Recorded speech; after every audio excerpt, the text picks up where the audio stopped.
Hola chicos, ¿cómo están? Aquí Rafael Weitelman y quiero comentar lo siguiente. Yo hasta hace muy poquito llamaba claramente y fuerte a rechazar en diciembre, a votar en contra. Sin embargo, esta realidad cambió y voy a explicar por qué. Pero primero solamente decir, eso no significa que yo estoy apoyando el a favor. Solamente quiero decir que mi decisión final será con el texto definitivo en la mano y ante la más mínima diferencia de contenido con la Constitución actual, yo votaré en contra. Pero ustedes se preguntarán, ya, pero ¿cómo va a salir un texto igual a la Constitución actual si tenemos 12 bordes dentro de los cuales hay varios que son tremendamente peligrosos, en particular el borde 5 que habla del Estado social y democrático de derecho? Y bueno, la verdad es que con la fuerza que ha logrado la derecha dentro del Consejo Constituyente, en particular republicanos, en este momento Chile Vamos debe adherirse a las votaciones de republicanos. No es que republicanos deba aliarse con Chile Vamos, es que Chile Vamos debe aliarse en las votaciones con republicanos, porque si no lo hace, simplemente su destino va a ser la desaparición de sus partidos. Y eso ya lo estamos viendo porque sus partidos tienen una crisis interna de sus militantes de base contra sus cúpulas, precisamente por el amarillismo y por el entreguismo a la izquierda radical. En particular, estamos viendo en RN como sus propios militantes de base están haciendo protestas en su sede pidiendo la renuncia de Chaguán y de Chalper porque ellos quieren poner a Pancho Rego o personajes que son más de una sola línea como directivos de sus partidos. Pero el punto es que vemos claramente que Chile Vamos y Republicanos unidos pueden perfectamente, uno, teniendo los 2/3 y los 3/5, vetar todo el anteproyecto de los expertos y prácticamente rehacerlo de nuevo. Y segundo, en ese rehacer del relleno de los bordes, podemos redefinirlos. No podemos cambiarlos legalmente, pero se pueden redefinir en su definición. Por ejemplo, el borde 5, Estado Social y Democrático de Derecho. Título: Estado Social y Democrático de Derecho. Relleno de los consejeros. Esto significa que el Estado está al servicio de la persona y no al revés, y que el Estado deberá intervenir únicamente cuando los privados no pueden hacerlo. Punto. ¿Qué hicimos? Dimos vuelta el título original a través de su explicación en el relleno hacia el principio de subsidiariedad que tiene nuestra Constitución actual. De esa manera podemos ir moldeando los bordes y llenando todo de un contenido que sea igual a la Constitución actual. Pongámonos en el escenario de que sale un texto entonces que sea igual a la Constitución actual, donde aún queda un obstáculo, ojo, que es el comité de admisibilidad, que es impredecible cuál va a ser su forma de actuar, si van a vetar estos cambios, ya que no está muy definida su función, ya que, por ejemplo, Estado Social y Democrático de Derecho tiene una definición política, pero no una definición técnica, y ellos están por velar el cumplimiento de los 12 bordes. Eh, y no sabemos en realidad si ellos van a mantener una posición neutra o van a tener una posición política que vete todas estas redefiniciones de los bordes. Por lo tanto, el proceso hay que observarlo y no podemos predecir muy bien cómo va a ser el comportamiento del comité de admisibilidad. Pero de nuevo, pongámonos en el escenario de que sale un texto que sea igual a la Constitución actual. Rechazar va a ser perjudicial en ese caso. Y la idea es que se invierta y que la izquierda y la casta política globalista sean el rechazo y nosotros pasemos a ser el apruebo. Nosotros no queremos una nueva constitución, pero una constitución no la hace su origen, sino la hace su contenido.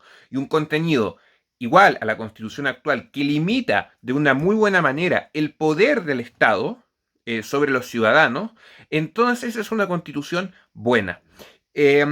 Y aprobarla sería porque si gana el rechazo van a pasar dos fenómenos. Primero, eh, se va a dar que la constitución, perdón, la casta política va a buscar hacer otro proceso constituyente. ¿Cómo sabemos eso? Primero, porque Camila Vallejo ya abrió esa opción, ya lo comentó. Y segundo, porque el proceso pasado tenía el artículo 142 que le daba un cierre al proceso en el caso que se rechazara. Que la casta política lo haya violado otra cosa, pero eso ya pasó. Pero este proceso ni siquiera tiene un 142. Este proceso no tiene una cláusula de salida. Por lo tanto, se sabe que si gana el rechazo, van a hacer otro proceso constituyente. Entonces, aprobar sería darle un cierre a este capítulo constituyente definitivo sin cambiar nada en la institucionalidad chilena, manteniendo un texto que no cambie la constitución actual. Y además, por otro lado, si gana el rechazo, la izquierda radical va a seguir con el discurso de la constitución de Pinochet y la constitución de Pinochet. Sabemos que esta no es la constitución de Pinochet, sino que esta es la constitución de Ricardo Lagos, es cosa de investigar un poco. Sin embargo, el error que cometió Ricardo Lagos en 2005 fue precisamente llamar a, no plebiscitar su texto de constitución. Y al no plebiscitar su texto de constitución e imponer su nueva constitución, que es muy buena, directamente, tal como es, a la ciudadanía, sin una aprobación ciudadana, entonces para la izquierda eso no es válido y seguimos con la constitución que tenemos desde 1980. Y ese error, y por lo mismo, si aprobamos, podemos hacer básicamente una estrategia que sea como que a la izquierda le salga el tiro por la culata, como se diría popularmente. Es decir, ¿querían nueva constitución? Perfecto, aquí tienen nueva constitución. Ya no pueden decir que es la de Pinochet, no tienen motivo para decirlo. Es igual a la constitución de 2005, no tiene diferencia en su contenido, quizá en su redacción, pero el contenido es exactamente el mismo. No, tenemos nueva constitución, pero no es a su pinta, es a la pinta nuestra. Y entonces, ¿qué puede decir en ese caso? O sea, y de esa manera podemos sepultar a esta casta globalista, pero en particular sepultar a la Agenda 2030, porque nosotros sabemos que la intención de cambiar la constitución viene de la ONU. Con su brazo en Sudamérica, que es el Foro de Sao Paulo. Por eso todo Sudamérica tiene los procesos constituyentes, porque necesitan una constitución que no nos proteja del poder del Estado, una constitución socialista, que abra la puerta a aumentar fuertemente el poder político para establecer un régimen totalitario. Y la constitución actual nos protege de regímenes totalitarios. Entonces pensémoslo de esa manera. Mi postura en este momento, luego del triunfo aplastante de republicanos el 7 de mayo, teniendo el quórum para vetar todo el anteproyecto de la comisión de expertos, y si Chile Vamos se alía a ellos, y si el comité de admisibilidad no funciona de una manera política, sino de una manera técnica, de manera que no veten las modificaciones, las redefiniciones de los bordes establecidas por la derecha, digamos, entonces creo que la mejor opción en tal caso sería aprobar para cerrar el capítulo constituyente y hacer que a la casta globalista le salga el tiro por la culata de manera definitiva y los sepultemos para siempre en Chile.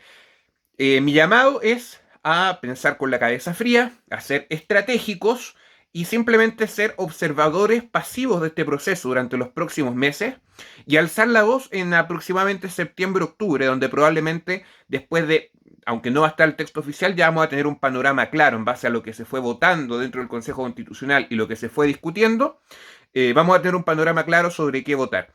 Yo creo en este momento que las posibilidades de aprobar o rechazar simplemente están en un 50 y 50%.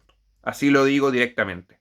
Y no estoy dándome una voltereta, no estoy traicionando mis convicciones en ningún caso. Quiero que eso quede más que claro. ¿Ya? Simplemente estoy pensando con la cabeza fría, siendo estratégico y entendiendo que una constitución la hace su contenido y no su origen. Muchas gracias.